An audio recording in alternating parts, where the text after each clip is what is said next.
नै नेक्स्ट प्रजेक्टनि थाखाय जों प्रिपेरेसन जाबाय दा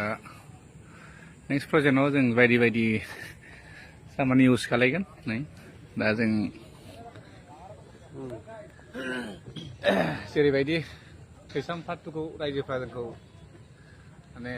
नायनानै हेफाजाब होदोंमोन बेबायदिनो जोंनि 2025 आव ओंखारनो गोनां जिथु मुभि बेयावबो सापर्ट खालायगोन होननानै आं रायजो राजाफोरखौ अननाय आरो सिबिनायखौ बावहरग्रोनानै थाबाय जे आंनि मुभिखौ नायनानै रायजोफ्रा जेरैबायदि अनसायदों फैगोन दा अनसायनायनि थाखायनो आं नै गोदानै प्रजेक्ट बानायनो होननानै आखायाव लादों जों दा नोंथांमोनानो थिग बेबायदिनो जेरैबायदि थैसाम 2 मुभिखौ रायजोफ्रा अनसायनानै आंखौ हेफाजाब होदोंमोन नायनानै हेफाजाब होदोंमोन बिदिनो जोङो दा नै आरो गोदान सिस्टेमनि जों नोंथांमोननो टेकनिक देखायनो नागिरदों बेनिखायनो आं रायजो राजाफोरखौ आं गुरै खावलायनाय आंनि नायगिरि बिथांखौ आं साबायखर बावहरदों बिदिनो जों अनसायबाय था जोंनि सावथुन मुलुगखौ अनसायबाय था बेनो आंनि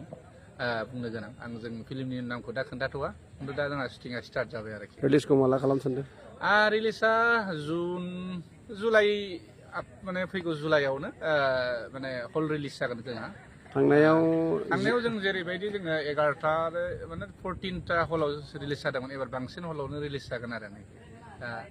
खोब रायजोफ्राबो गुबुन गुबुन जायगायाव देखायनो हायिनि थाखाय एसे दुखु मोनदों बेनिफ्राय जों नाजागोन आरो नेक्स्टआवबो जोङो बांसिन हलाव देखायनो थाखाय सिस्टेम खालायदों आरोखि गोजोननाय थाबाय रायजोफोरनि नायगिरि बिथांमोननिसिम खुलुमबाय।